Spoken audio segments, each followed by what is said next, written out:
नामी, ब्रूक और उसॉप बहुत सारे गार्ड्स इन पर हमला करते हैं, लेकिन सभी को बहुत आसानी से हरा देते हैं। किंग नेपच्यून जी, अब आपको ही कुछ करना होगा। मुझे नहीं पता कि मुझे इन्हें अरेस्ट करना चाहिए या नहीं, मुझे सोचने के लिए समय चाहिए, लेकिन तब तक मैं तुम सभी को अरेस्ट करके रखूंगा। इन पर हमला करता है और इनका बबल फूटने वाला है। तभी जोरो यहाँ पर आ जाता है और नेपच्यून के हमले को रोक देता है। जोरो नेपच्यून के अटैक को ब्लॉक कर देता है, जिसे देखकर सभी लोग हैरान हो जाते हैं कि ये बंदा इतना ज्यादा स्ट्रॉन्ग कैसे है। इसने सी गॉड के अटैक को ब्लॉक कर दिया और सभी लोग चिल्लाकर कहते हैं कि जल्दी करो, इनके बबल को फोड़ दो। तो ये लोग पानी के अंदर लड़ नहीं सकेंगे। लेकिन तभी देखते हैं कि नामी यहाँ पर नहीं है, नामी कहीं पर चली गई है और नामी के हाथ में एक बबल क्रिएट करने वाली मशीन है, जिसका यूज करके नामी बहुत सारे बबल्स को तैयार कर देती है, जिससे कि महल का सारा पानी गायब हो जाता है और पूरा रूम ही बबल के अंदर आ जाता है। पूरे रूम में ही हवा भर जाती है और अब ये लोग आसानी से फाइट कर पाएंगे। ठीक है, आ जाओ लड़ते हैं, आ जाओ देखते हैं कौन जीता है। तुम सभी लोग पीछे हट जाओ, मुझे इसके साथ लड़ना है। ये इंसान बहुत ज्यादा स्ट्रॉन्ग है। और यहाँ पर लूफी सिराओशी से कहता है कि जल्दी करो, अपना मन बना लो बाहर घूमने के लिए। लेकिन सिराओशी को बहुत शर्म आ रही होती है। मुझे थोड़ा सा सोचने दो।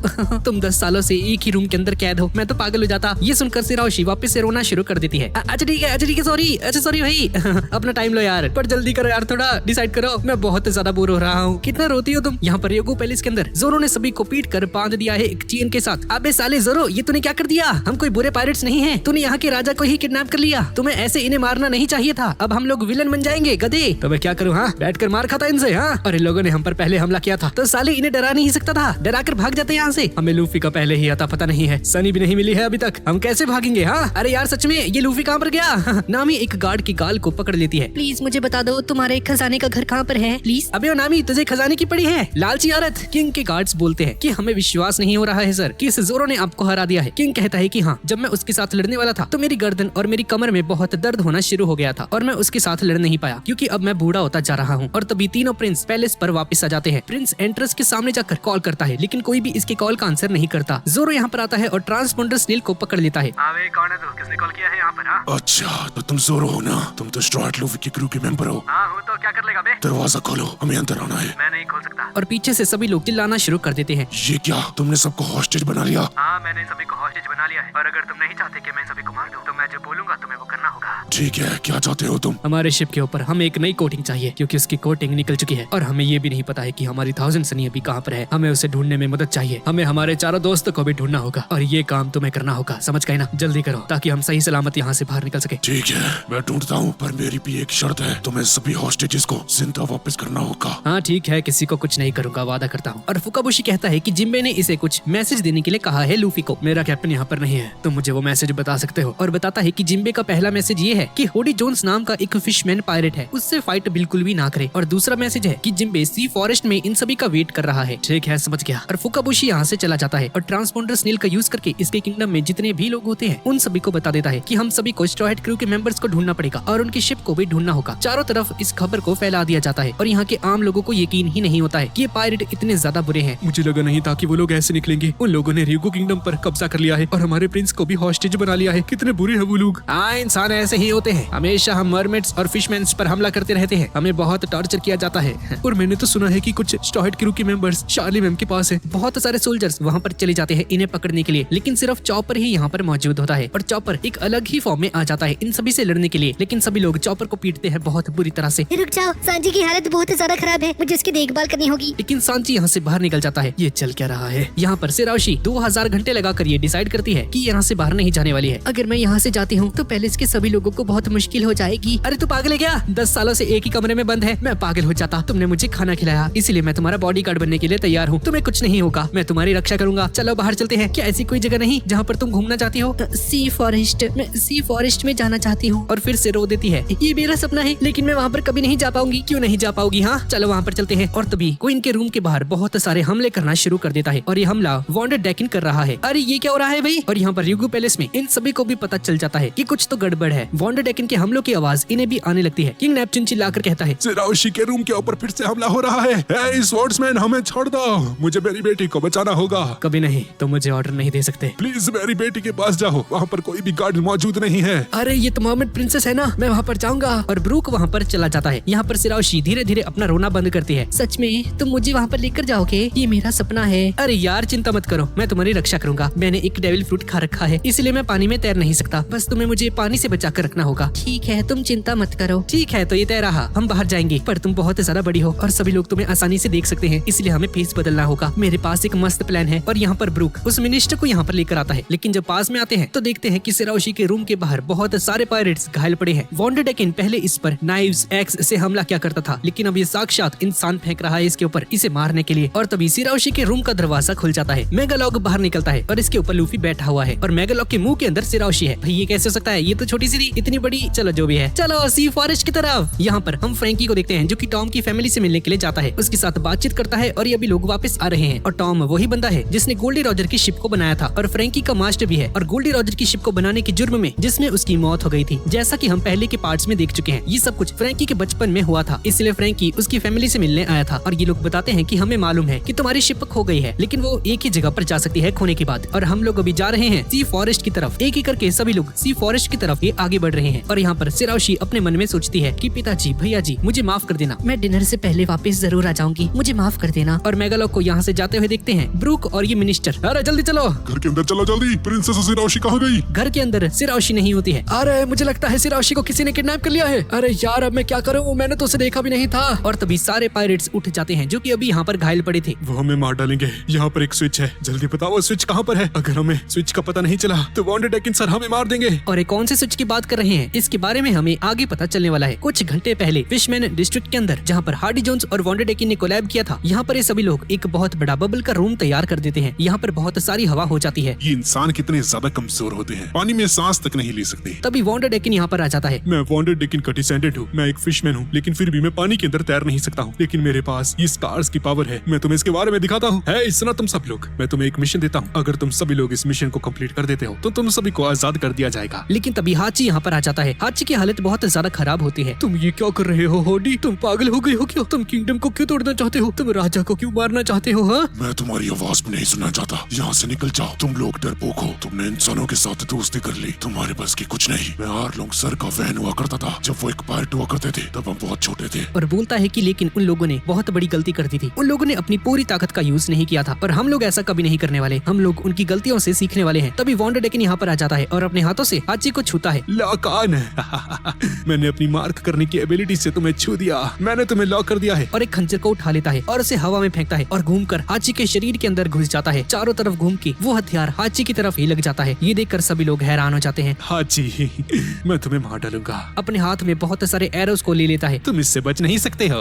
ओडी तुम्हारे सामने वो मुझे मार रहा है। वॉन्डरडेकिन मेरे लिए काम नहीं करता है, हम दोनों इक्वल हैं, तुम्हारा मरना ही सही रहेगा। और वॉन्डरडेकिन रैंडमली हवा में सारे एरोस को छोड़ देता है। हाची अपनी जान बचाकर यहाँ से भागने लगता है, लेकिन सारे एरोस इसकी तरफ ही आने लगते हैं और हाची बबल से बाहर निकल जाता है पानी के अंदर। और इसे लगता है कि अब ये एरोस इसका पीछा नहीं करने वाले हैं, लेकिन ये सारे एरोस हाची का सीना चीर देते हैं और हाची जोर से चिल्लाता है। ये देखकर सभी पायरेट्स घबरा जाते हैं कि ये किस तरह की एबिलिटी है। और यहाँ पर होडी इन सभी को ऑर्डर देता है। तुम इंसानों का काम है, तुम्हें उन पैलेस पर जाना होगा। पर सर पैलेस के आसपास तो बहुत मोटी दीवार है, हम अंदर कैसे जाएंगे? वॉन्डरडेकिन 10 सालों से प्रिंसेस का पीछा कर रहा है, क्योंकि उसने अपने दाहिने हाथ से प्रिंसेस को मार कर दिया था और 10 सालों से उसने अपना हाथ भी नहीं धोया है। ऐसे ही उस पर हमला कर रहा है। वहाँ पर बहुत सारे गार्ड्स हैं, लेकिन इतने दूर से ही प्रिंसेस को टारगेट कर पा रहा है। वॉन्डरडेकिन तुम सभी को छुएंगे और तुम्हें फेंककर प्रिंसेस की तरफ मारेंगे। तुम सभी लोग उड़ते हो जाओगे और दीवार पर जाकर टकरा जाओगे और उसके बाद पैलेस के दरवाजे को अंदर से खोल दोगे। सर पर ऐसा नहीं हो सकता है, अगर हम इतनी तेजी से दीवार से टकरा जाएंगे तो हम लोग मारे जाएंगे। तुम लोग वैसे भी निकम्मे हो, तुम अगर मर भी जाते हो तो किसी को फर्क नहीं पड़ेगा। तुम सभी लोग वहाँ पर जाओगे और जो भी जिंदा बचेगा तो एक स्विच को ऑन करके उस साइलेंट के दरवाजे को खोल देंगे और जो लोग ये काम करेंगे हम उन्हें जिंदा छोड़ देंगे। और अगर तुम लोग इसके लिए मना करते हो तो तुम्हें यहीं पर मार दिया जाएगा। और इसके बाद वॉन्डरडेकिन एक एक करके सभी ह्यूमंस को टारगेट करके इन सभी को प्रिंसेस सिराओशी की तरफ फेंक देता है। यहाँ पर हम चॉपर को देखते हैं जो कि बहुत सारे सोल्जर्स को पीट रहा है। सांजी भी यहाँ पर आ जाता है। तुम हम पर हमला क्यों कर रहे हो? हाँ, ये हमारे राजा का ऑर्डर है, तुम्हें हमारे साथ र्यूगु पैलेस पे चलना होगा। क्या र्यूगु पैलेस? हाँ, क्या वहाँ पर मर्मेड प्रिंसेस है? हाँ है वहाँ पर। तो ठीक है, मुझे वहाँ पर लेकर चलो, मुझे कैसे भी लेकर चलो, मैं वहाँ पर जाने के लिए तैयार हूँ।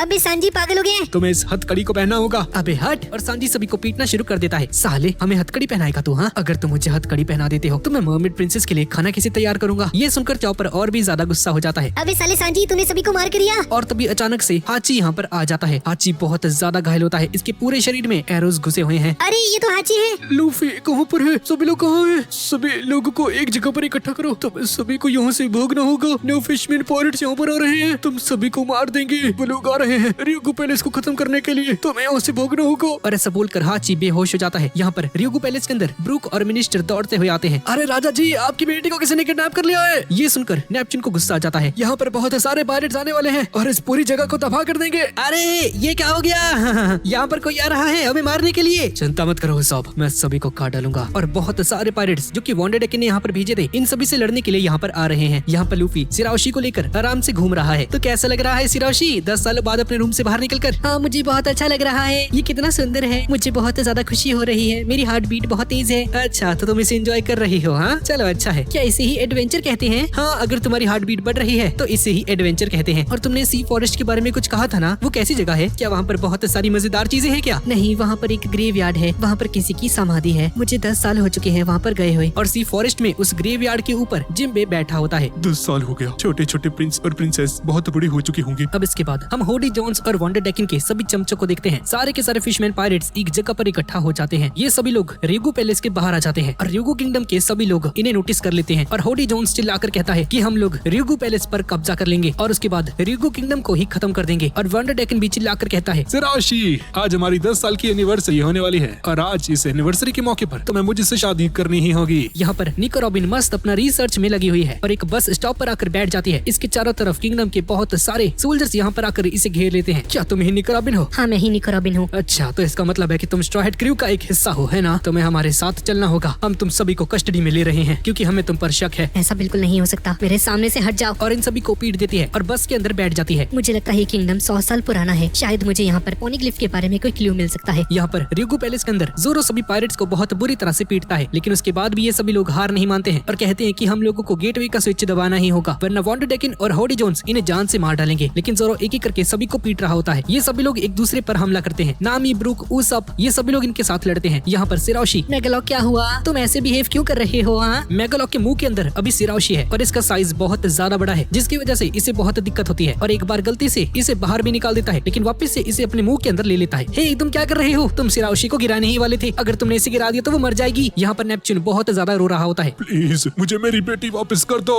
अरे यार तुम चिंता मत करो, लूफी ने तुम्हारी बेटी को किडनैप नहीं किया है। वो उसे किडनैप क्यों करेगा? हाँ मैं जानता हूँ उसी ने ये काम किया है। जब मैं वहाँ पर पहुँचा था तो मैंने देखा कि दरवाजा तोड़कर एक बहुत बड़ी शार्क बाहर निकली थी। मैंने लूफी को उसके ऊपर देखा, लेकिन मरमेड प्रिंसेस का कोई नामो निशान नहीं था। और तुमने कहा था कि वो साइज में बहुत ज्यादा बड़ी है, अगर वो बाहर निकलती तो हम उसे नोटिस कर लेते। मुझे समझ में आ गया, उसने मरमेड को मेगालॉक के मुंह के अंदर घुसा दिया और उसका यूज करके उसे बाहर ले गया। ये सुनकर सभी लोग हंसना शुरू कर देते हैं कि किंग आप मजाक कर रहे हो, ऐसा नहीं हो सकता है और ऐसा करने का किसी के दिमाग में आ भी नहीं सकता है। और तभी एक पायरेट उठता है और तीनों लीवर्स को खींच देता है और बाहर किंगडम के अंदर जाने का दरवाजा खुल जाता है और बाहर होडी बोलता है, उन लोगों ने ये कर दिखाया, चलो सबके सब अंदर। और ये सभी लोग अंदर जाने लगते हैं। यहाँ पर हम फ्रैंकी और टॉम के छोटे भाई को देखते हैं। ये सभी लोग 1000 सनी के पास पहुँच चुके हैं, सी फॉरेस्ट के अंदर। क्या बात है, सनी तो बिल्कुल सही सलामत है। तुम चिंता मत करो, मैं इसकी अच्छे से कोटिंग कर दूंगा। एक सेकंड, वहाँ पर कोई बैठा हुआ है, वो कौन है? हाँ दरअसल वो जिम्बे है। वो एक फॉर्मर वॉरलॉर्ड रह चुका है, लेकिन अब उसने अपना टाइटल छोड़ दिया है और अब एक नॉर्मल पायरेट की तरह इस फिशमैन आइलैंड पर अपनी जिंदगी व्यतीत कर रहा है और यहाँ पर किसी का इंतजार कर रहा है। यहाँ पर होडी जोन्स और वांटेड डेकिन पैलेस के अंदर पहुँच जाते हैं, लेकिन जब ये सभी लोग यहाँ पर पहुँचते हैं तो देखते हैं कि नेपच्यून और उसकी आर्मी को मारकर किसी ने पहले से ही हरा दिया है और इन सभी को बांध कर रखा हुआ है। क्या ये कोई चाल है? पर देखता है कि यहाँ पर जितने भी पायरेट्स इन लोगों ने भेजे थे सभी लोग बेहोश हैं और जोरो और बाकी के सभी लोग यहाँ पर खड़े हैं। वांटेड डेकिन को देखकर नेपच्यून को बहुत गुस्सा आ जाता है। मेरी बेटी मुझे वापस कर। अरे अब बुड्ढे सटी आ गया है क्या? हाँ तेरी बेटी तो यहाँ पर ही है। मेरी बेटी को किसी ने किडनैप कर लिया है और ये काम तेरा ही है। अरे यार मेरी सिराओशी कहाँ जा सकती है? चिंता करने की जरूरत नहीं, अपनी ताकतों का यूज करो। और वांटेड डेकिन एक प्लांट को टच करता है और इसे तोड़कर इसे कमांड देता है कि जाओ सिराओशी के पास जाओ और उसके ऊपर बैठ जाता है। सिराओशी मैं आ रहा हूँ तुम्हारे पास। पर नोटिस करता है कि उस टावर के पास नहीं जा रहा जहाँ पर सिराओशी कैद थी, बल्कि किसी और लोकेशन पर जा रहा है। तुम किसी और से शादी करोगी? हाँ ऐसा नहीं हो सकता। अगर तुम मेरी नहीं हो सकती तो और किसी की भी नहीं हो सकती हो। तुम्हें मरना होगा सिराओशी।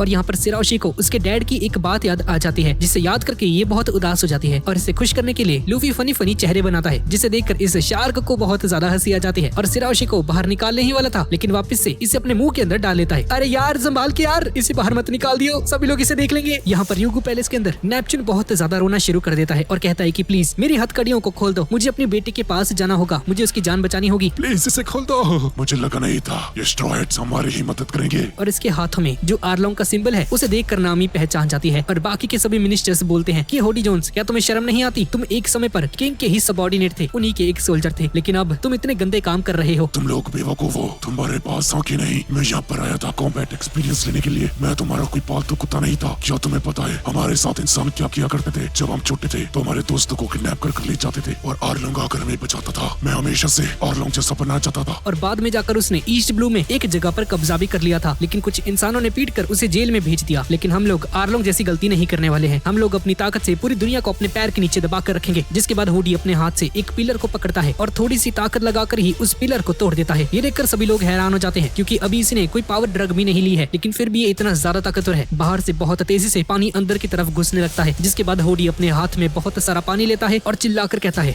Water dwarf, shark arrow. ये देखकर जोरो पहचान जाता है कि ये कौन सा हमला है, क्योंकि ये पहले आर्लोंग के साथ लड़ चुका है। ये वाटर एरोस रैंडमली हिट करते हैं बहुत सारे लोगों को। सभी लोग एक एक करके मरने लगते हैं और किंग नेपच्यून अपनी बॉडी से इन एरोस को रोकता है। प्लीज सर, ऐसा मत कीजिए, आप हमारे राजा हैं। तुम मेरे लोग हो, तुम्हें बचाने का दायित्व सिर्फ मेरा है। लेकिन जोरो बहुत आसानी से सभी वाटर शार्क एरोस को ब्लॉक कर देता है और धीरे धीरे डॉज करते हुए सामने की तरफ आ जाता है। और जब हुडी अटैक रेंज के बीच में आ जाता है, जोरो अपना one sword style bird slash का यूज करता है। लेकिन ये स्लैश इससे पहले कि हुडी को लग पाता, अपने ही एक टीममेट को शील्ड की तरह यूज करता है और जोरो का अटैक इस आदमी को लग जाता है और इसकी हालत खराब हो जाती है। ये हुडी कितना ज्यादा घटिया इंसान है, अपने ही टीममेट को ह्यूमन शील्ड की तरह यूज कर रहा है। उसॉप, जाओ और सभी को आजाद कर दो। और उसॉप सभी को आजाद कर देता है। जोरो किंग नेपच्यून के पास जाता है और इसकी हथकड़ी को तोड़ देता है। उन दोनों को वापस जाने दो, मैं इनसे निपटूंगा। पर वो एक फिशमैन है, तुम पानी के अंदर उससे नहीं लड़ सकते। मुझे फर्क नहीं पड़ता है, अगर मैं उसे नहीं रोकता तो हम में से कोई भी उसे नहीं रोक पाएगा। और नामी कैमी के साथ यहाँ से चली जाती है। यहाँ पर हम फ्रैंकी और डैन को देखते हैं, जो कि 1000 सनी की कोटिंग में लग जाते हैं। लेकिन तभी रॉबिन यहाँ पर आ जाती है। भाई क्या बना दिए लोगों ने रॉबिन को, यार इतनी अच्छी लग रही है। रॉबिन सी फॉरेस्ट की तरफ जा रही है। रॉबिन सोनिए, वहाँ पर मत जाओ, वो बहुत ज्यादा डेंजरस है। मुझे फर्क नहीं पड़ता है, मुझे रिसर्च के लिए वहाँ पर जाना ही होगा। और यहाँ पर रिगू पैलेस में पानी के अंदर ओडी और जोरो के बीच में फाइट चल रही है। ओडी इस पर बहुत सारे हमले करता है, लेकिन जोरो इसके अटैक से बच जाता है और पानी में होने की वजह से जोरो इसके साथ अच्छे से नहीं लड़ पाता है। तुम्हें मेरा शार्क एरो दिखाई दे रहा है, इसका मतलब है तुम पहले आर्लोंग के साथ लड़ चुके हो। पर मुझे फर्क नहीं पड़ता, तुम पानी के नीचे मेरे वार को डिफ्लेक्ट नहीं कर सकते। और जोरो पर वापस से शार्क एरो का यूज करता है, लेकिन जोरो यूज करता है ड्रैगन ट्विस्टर, जिसकी वजह से यहाँ पर एक टॉर्नेडो आ जाता है। और जोरो सोचता है कि इसके पास ज्यादा समय नहीं है, इसे जल्द से जल्द इसे खत्म करना होगा, क्योंकि अभी जोरो ज्यादा देर तक पानी के अंदर नहीं रह सकता है। यहाँ पर सांजी और चॉपर हाची का ट्रीटमेंट करने में लगे होते हैं। प्लीज यहाँ से चले जाओ, यहाँ पर मत रहो। और तभी बहुत सारे फिशमैन्स आकर इन्हें घेर लेते हैं। हाय, हमारी मरमेड्स को वापस करता। हाय, क्या कह रहे हो तुम? हम लोगों ने किसी मरमेड को किडनैप नहीं किया है। हाँ, मैं उनसे बहुत ज्यादा प्यार करता हूँ, मैं उन्हें किडनैप करना चाहता हूँ, लेकिन मैंने ये नहीं किया, ठीक है ना? देखो ये कैसे कह रहा है, ये मरमेड्स को किडनैप करना चाहता है। पक्का इसी ने उन्हें किडनैप किया है, वापस करो।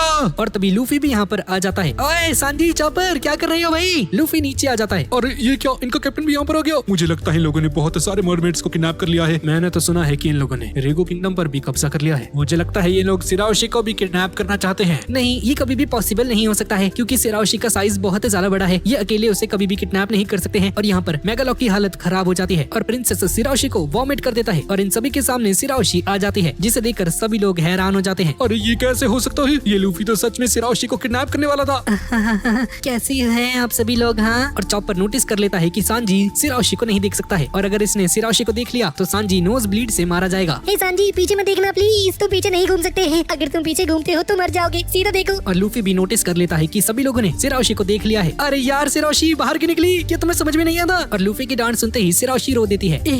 मुझे माफ कर दो, प्लीज मुझे मत डांटो। देखा तुमने कैसे ये स्ट्रॉ हैट हमारी सिराओशी को डरा रहा है? यहाँ पर सांजी की हालत खराब हो जाती है। ओए चॉपर, मुझे सचमुच बता, क्या मेरे पीछे अभी मरमेड प्रिंसेस खड़ी हुई है? क्या अगर अभी मैं घूमता हूँ तो मैं उसे देख पाऊंगा? हाँ, तुम्हारे पीछे मरमेड प्रिंसेस है, लेकिन अगर तुम घूमते हो तो ब्लड लॉस से मारी जाओगी। देखो चॉपर, मुझे फर्क नहीं पड़ता है, मैं एक दिन ज्यादा जीऊंगा, लेकिन उसके लिए मैं अपने सपने पर गिव अप नहीं कर सकता हूँ। मैं घूमूंगा और उसे देखूंगा। अगर मेरे पीछे सच में मरमेड प्रिंसेस है तो मुझे मरने से भी कोई फर्क नहीं पड़ता है। सांजी, मुझे तो लगा था कि तुम ऑल ब्लू को ढूंढना चाहते हो, वही तुम्हारा सपना था ना? लेकिन सांजी इसकी कोई भी बात नहीं सुनता है और जब पीछे मुड़कर सिराओशी को देखता है तो इसके दिल में घंटियां बजनी शुरू हो जाती हैं। मैं पहले क्या क्या सोच रहा था, मेरी इमेजिनेशन कितनी ज्यादा खराब है। ये सिराओशी मरमेड प्रिंसेस तो बहुत ज्यादा खूबसूरत है। और अपना सांजी पत्थर का बन जाता है। लूफी हाची के पास आता है। अरे हाची, तुम पर किसने हमला किया? मुझे बताओ किसने तुम्हें मारा? और सारे फिशमैन्स पीछे से आते हैं और लूफी हाची इन सभी को पकड़ लेते हैं। अरे तुम ये क्या कर रहे हो यार, हमें क्यों पकड़ रहे हो? देखो आसमान से कुछ आ रहा है। अरे ओ, हमें बुद्धू बनाने की कोशिश मत कर, ठीक है ना? लेकिन थोड़ी देर बाद ये लोग सच में नोटिस करते हैं कि वॉन्टेड डेकिन यहाँ पर आ चुका है। सिराओशी, मैं आ गया। तुम्हारा पतिदेव यहाँ पर आ चुका है। ये देखकर सारे फिशमैन्स हैरान हो जाते हैं कि ये तो वॉन्टेड डेकिन है भाई, वो खतरनाक बंदा, वो खतरनाक पायरेट, ये यहाँ पर क्या कर रहा है? सिराओशी, यहाँ से भाग जाओ अभी इसी वक्त, वरना वो तुम्हें मार डालेगा। तो सिराओशी, बताओ तुम्हारा जवाब क्या है?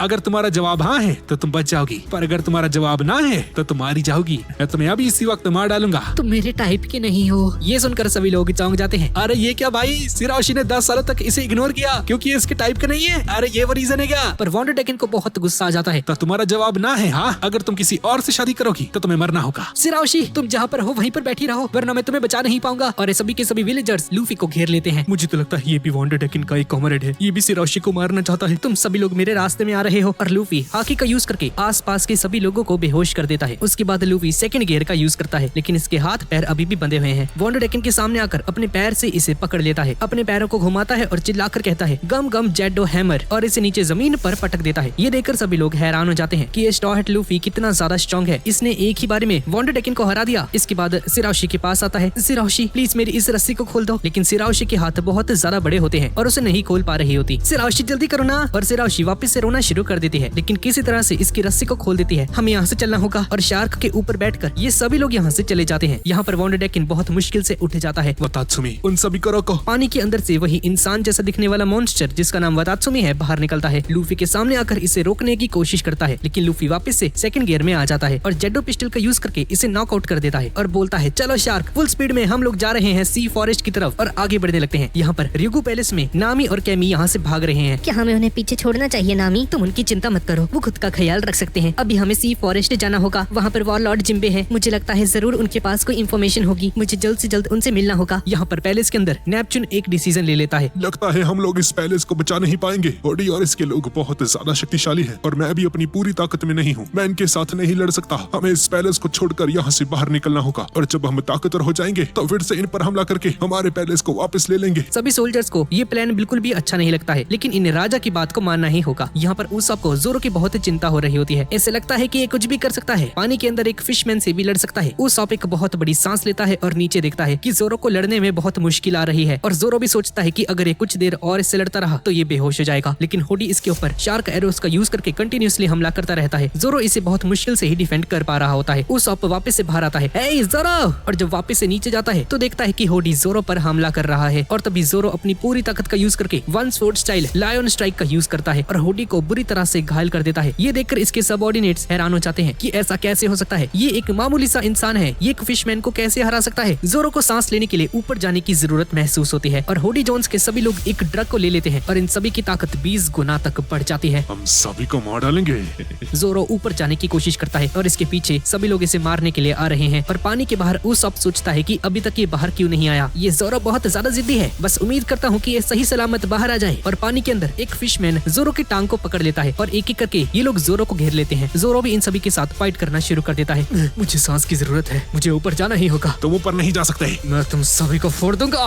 One sword style 36 pound Phoenix. और आसपास के सभी फिशमैन्स को हरा देता है और फाइनली जोरो पानी के बाहर आ जाता है। हे जोरो, इधर आओ। हम यहाँ पर ज्यादा देर तक नहीं रह सकते हैं। यहाँ की हवा भी खत्म होती जा रही है। मेरे शरीर को पकड़ लो, हम लोग यहाँ से बाहर निकलने वाले हैं। नेपच्यून उसप को एक एयर ट्यूब दे देता है। तुम्हें हवा की जरूरत है, अपने मुंह में हवा भर लो। जोरो, ब्रूक, उसप नेपच्यून को पकड़ लेते हैं और नेपच्यून पानी के अंदर चला जाता है। उसप जोरो को भी एक एयर ट्यूब दे देता है, लेकिन जोरो इसे पकड़ नहीं पाता है। नेपच्यून बहुत तेजी से घूमता है और पानी से एक बहुत खतरनाक अटैक करता है, जिससे कि पानी के अंदर एक बवंडर आ जाता है और अपने सभी सोल्जर्स को बाहर भेज देता है। इन सभी के पीछे किंग नेपच्यून भी आने वाला था, लेकिन तभी इसकी बॉडी काम करना बंद कर देती है। मैं अपने शरीर को हिला नहीं पा रहा। ब्रूक, उसप, जोरो भी इसके साथ फंस जाते हैं और जोरो को सांस नहीं आ रही होती है और अगर जल्द ही बाहर नहीं निकला तो जोरो बेहोश हो सकता है। यहाँ पर होडी का एक सबऑर्डिनेट इसे एक पावर ड्रग दे देता है और होडी जोन्स भी ताकतवर बन जाता है और यहाँ पर एक बहुत बड़ी वेल आ जाती है जो कि किंग नेपच्यून को खींचने लगती है। बहुत बहुत शुक्रिया तुम्हारा। लेकिन जैसे ही यहाँ से बाहर निकलने ही वाला होता है, पीछे से होडी जोन्स यहाँ पर आकर किंग नेपच्यून को पकड़ लेता है। ये वेल बाहर चली जाती है, लेकिन नेपच्यून यहीं पर रह जाता है। किंग नेपच्यून इन सभी से चिल्लाकर कहता है कि नहीं, तुम लोग यहाँ पर मुझे बचाने के लिए मत आओ, जाकर फुकाबुशी और बाकी सभी को ढूंढो और उसके बाद रीइंफोर्समेंट्स को लेकर मेरे पास मुझे बचाने के लिए आ जाना। जोरो, किंग नेपच्यून, ब्रूक, उसप इन सभी को होडी जोन और उसके सबऑर्डिनेट्स घेर लेते हैं। जोरो सांस नहीं ले पाता है और इसकी हालत खराब होने लगती है और ये सभी लोग इन्हें पकड़ लेते हैं और युगु पैलेस के ऊपर कब्जा भी हो जाता है। और बाहर कुछ सोल्जर्स फुकाबुशी को कॉल लगाते हैं और बताते हैं कि हम लोग वाटरमिल टाउन से कॉल कर रहे हैं, यहाँ पर बहुत सारे फिशमैन्स आ चुके हैं और हम पर हमला कर रहे हैं। लेकिन तभी होडी जोन्स का एक सोल्जर यहाँ पर आकर इसे जान से मार देता है। ये सुनकर फुकाबुशी हैरान हो जाता है और जल्दी से पैलेस की तरफ जाने लगता है। और यहाँ पर लूफी और सिराओशी सी फॉरेस्ट में पहुंच चुके हैं। यहाँ पर आकर ये लोग सी फॉरेस्ट के बीचों बीच आ जाते हैं और लूफी 1000 सनी को भी देखता है। फ्रैंकी भी यहीं पर मौजूद है। ए फ्रैंकी, क्या हाल है? तभी जिम्बे भी यहाँ पर आ जाता है। ये सभी लोग आपस में मिलते हैं। ओए, ये बड़ी सी औरत कौन है? ओए लूफी। अच्छा हाँ, ये मर्मेड प्रिंसेस है। मेरा नाम है सिराओशी। सिराओशी को फ्रैंकी से बहुत डर लग रहा होता है। जिम्बे और लूफी आपस में बात करते हैं। जिम्बे अंकल जी, आपसे भी मिलकर अच्छा लगा। प्रिंसेस सिराओशी, तुम यहाँ पर क्या कर रही हो? तुम यहाँ क्यों आई हो? और तभी एक बहुत बड़ी एक्स यहाँ पर आने लगती है। सिराओशी सिराओशी को मारने के लिए, लेकिन लूफी इसे बचा लेता है। इस वॉन्डरडेकन का कुछ करना होगा। मैंने उसे कितनी बार पीटा लेकिन फिर भी हमारे पीछे पड़ा हुआ है। तुमने बहुत बड़ी गलती कर दी है लूफी, तुम बहुत बड़े केयरलेस हो। तुम्हें सिराओशी को बाहर नहीं निकालना चाहिए था। अरे यार चिंता मत करो जिम्बे, मैं हूँ ना। हाँ, मुझे तुम पर पूरा भरोसा है लूफी। इसके बाद सिराओशी अपनी मॉम की ग्रेव के पास जाती है और प्रे करने लगती है। इससे क्या हुआ? ये तो बहुत देर से बात कर रही है। 10 साल पहले प्रिंसेस सिराओशी की मॉम यानी कि हमारी क्वीन की डेथ हो गई थी और उसी के बाद से सिराओशी के पीछे वॉन्डरडेकन पड़ा हुआ है। वॉन्डरडेकन इसके पीछे 10 सालों से पड़ा हुआ है, इसलिए ये अपने मॉम के फ्यूनरल पर भी नहीं आ सकी थी। तभी नामी और कैमी भी यहाँ पर आ जाते हैं। लूफी नामी से जोरो और बाकी सभी के बारे में पूछता है कि वो लोग कहाँ पर हैं। मुझे नहीं पता, मैं तुम्हें ढूंढने के बाद वापस जाने ही वाली थी लूफी। मुझे नहीं मालूम कि उनके साथ क्या हुआ। ये सुनकर सिराओशी रोने लगती है कि हाँ, वो लोगों ने डैड को पकड़ लिया।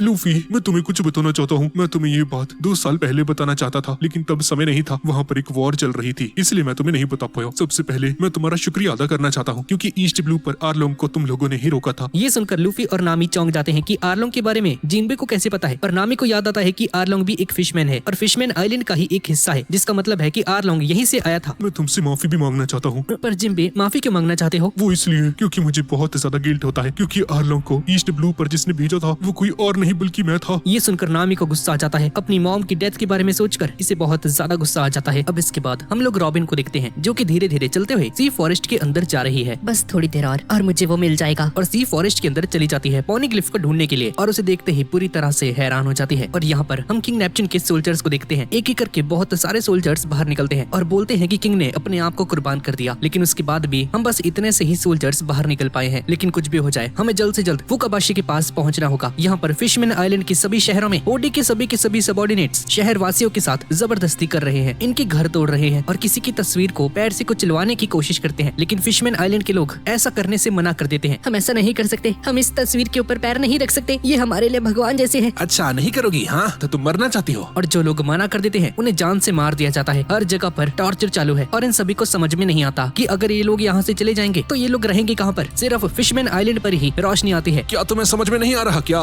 तुम्हें होर्डी के ग्रुप को ज्वाइन करना होगा। अगर तुम लोग बाहर जाते हो तो इंसान तुम्हें खत्म कर देंगे। यहाँ पर वाटरवेल टाउन पर भी ओडी के लोग सभी को टॉर्चर कर रहे थे, लेकिन तभी फुकाबाशी यहाँ पर आ जाता है और बहुत ज्यादा गुस्से में होता है और सभी को मारना शुरू कर देता है। ये तुम क्या कर रहे हो? तुम्हारी हिम्मत कैसे हुई मेरी मरी हुई माँ और इस देश की क्वीन के ऊपर? तुम इस देश के लोगों से पैर रखवा रहे हो। मैं तुम्हें नहीं छोड़ूंगा। बहुत सारे फिशमैन्स और मरमेड्स आपस में बात करते हैं कि हमारे देश में ये चल क्या रहा है। मैंने सुना है कि कुछ इंसानी पायरेट्स ने रिगो किंगडम पर कब्जा कर लिया है। हाँ तूने सही कहा। और होडी के बहुत सारे पायरेट्स हम पर भी हमला कर रहे हैं। पूरे देश में भगदड़ मच चुकी है। पर मैंने तो सुना है कि उन्होंने सिराओशी को भी किडनैप कर लिया है। और यहाँ पर हम लोग कारिबो को देखते हैं, जो कि धीरे धीरे करके बहुत सारी मरमेड्स को अपनी बॉडी के अंदर एब्जॉर्ब कर रहा है और सोचता है कि इन सभी को बाहर जाकर बेच देगा और बहुत अमीर हो जाएगा। पर मैंने एक बहुत ज्यादा बड़ी मरमेड को देखा है, अगर मैं उसे बेच देता हूँ तो तुम्हें माला माल हो जाऊंगा। और सिराओशी की बात कर रहा है। यहाँ पर सी फॉरेस्ट के ऊपर नामी बहुत ज्यादा गुस्से में होती है। जिम्बे, तुमने कहा कि ये तुम्हारी गलती है, तुमने ही आरलोंग को छोड़ा था, इसका मतलब क्या है? साफ साफ बताओ मुझे। हाँ मुझे याद आया। यात्सुगु ने कहा था कि जब जिम्बे ने वॉरलॉर्ड के टाइटल को एक्सेप्ट कर लिया था तो उसके बदले उसने एक खतरनाक पायरेट को ईस्ट ब्लू पर खुला छोड़ दिया था और वो फिशमैन ही आरलोंग था। जिम्बे, तुम्हारी वजह से तुमने आरलोंग को खुला छोड़ दिया था। नामी की मॉम की मौत हुई है तुम्हारी वजह से। इसकी जिंदगी नर्क बन गई थी। नामी का पूरा बचपन खत्म हो गया। आरलोंग ने इसके गांव पर कब्जा कर लिया था और इसके कुछ बहुत ही ज्यादा प्रिय लोगों को भी जान से मार दिया था। ये सुनकर जिम्बे को बहुत गिल्टी फील होता है। जिम्बे, तुम्हें माफ नहीं किया जा सकता है। हाँ, मैंने बहुत कुछ सहन किया है बचपन से ही। और आरलोंग, तुमने जो मेरे साथ किया मैं उसे कभी नहीं भूल सकती। लेकिन 2 साल पहले मैंने साबाओडी में देखा था कि इंसान भी फिशमैन्स को पसंद नहीं करते हैं। कैमी के साथ वो लोग क्या करते हैं, लेकिन आरलोंग को मैं कभी भी माफ नहीं कर सकती हूँ। ओ जिम्बे, ये लड़की सही कह रही है। हमने जो किया उसकी माफी हमें कभी नहीं मिल सकती। हमने नामी को भी बहुत ज्यादा टॉर्चर किया था। हमने बहुत सारे इंसानों के साथ बहुत बुरा किया था, क्योंकि हम भी इंसानों को बहुत नफरत करते थे। बचपन में आरलोंग और हम सभी लोग इतने बुरे नहीं हुआ करते थे। हम लोग हमेशा से इंसानी दुनिया में जाना चाहते थे। तुम लोग कैसे रहते हो हम वो देखना चाहते थे, लेकिन इंसान हमें बस एक फिश मानते थे। हमसे बहुत नफरत करते हैं, इसलिए हम लोग बाहर भी नहीं जा पाते थे। और जब भी हम लोग बाहर जाते थे तो या तो हमें मार दिया जाता था या हमें ऑक्शन में बेच दिया जाता था, एक स्लेव के तौर पर। और जिम्बे बताता है कि आज से 200 साल पहले वर्ल्ड गवर्नमेंट के साथ रियोगो किंगडम की एक डील हुई थी, लेकिन उसके बाद भी फिशमैन आइलैंड पर हमेशा से ही टॉर्चर हुआ करता था। वर्ल्ड गवर्नमेंट भी उन पायरेट्स का सपोर्ट करती थी और जब तक व्हाइट बियर्ड यहाँ पर नहीं आया था तब तक इन्हें बहुत ज्यादा टॉर्चर सहन करना पड़ा था। और बाद में व्हाइट बियर्ड फिशमैन आइलैंड पर आया था और उसने घोषणा कर दी थी कि ये फिशमैन आइलैंड मेरा है और कोई भी इसे टच करेगा तो मैं उसको मार डालूंगा। व्हाइट बियर्ड की खतरनाक पावर से सभी लोग डरते थे। वो हमसे कुछ नहीं लेता था, मुफ्त में हमारी रक्षा किया करता था। लेकिन 2 साल पहले जब व्हाइट बियर्ड मर गया था तो सब कुछ और भी ज्यादा बिगड़ गया। ये सुनकर इन सभी को समझ में आ जाता है कि इंसान और फिशमैन्स की हालत क्या है। इस फिशमैन आइलैंड पर सिर्फ ऐसे 2 ही फिशमैन्स थे जिन्होंने अपनी सारी बाधाओं को तोड़कर इंसान और फिशमैन्स के बीच में रिलेशनशिप को बेटर करने के लिए अपनी पूरी जिंदगी को कुर्बान कर दिया था। पहली है इस रीगो किंगडम की क्वीन ओताइमे, जिसने अपनी जान देकर सभी लोगों को समझाने की कोशिश की थी। और दूसरा है फिशर टाइगर, एक ऐसा इंसान जो कि अपने हाथों से चढ़ाई करके मैरी जॉइस पर गया और वहां पर जाकर एक सेलेस्टियल ड्रैगन को पीटा, उसके अंडर में जितने भी स्लेव्स थे उन सभी को आजाद किया और वापस फिशमैन आइलैंड पर आ गया। और उसी ने बनाया था फिशमैन पायरेट, और उस पायरेट का नाम है सान पायरेट, जिसका मैं एक हिस्सा हूँ। आरलोंग, हाची, ऐसे ही बहुत सारे फिशमैन उस गैंग का हिस्सा थे और वो सभी लोग इंसानों के खिलाफ लड़ते हैं ताकि स्लेव्स को बचा सके। इस वजह से क्वीन के लिए इंसान और फिशमैन के रिलेशंस को बेटर करने में और भी ज्यादा मुश्किल होने लगी। और ताइमे हमेशा सोचा करती थी कि इंसानों और फिशमैन को आपस में लड़ने की जरूरत नहीं है, हम शांति से रह सकते हैं। लेकिन जो फिशर टाइगर था वो ऐसा नहीं सोचता था, उन्हें लगता था कि उन्हें हमेशा लड़ते रहना होगा अपने राइट्स के लिए। हमें नहीं पता कि कौन सही है कौन गलत है, लेकिन इन दोनों ने फिशमैन और इंसानों के बीच में शांति लाने के लिए अपनी जिंदगी को कुर्बान कर दिया।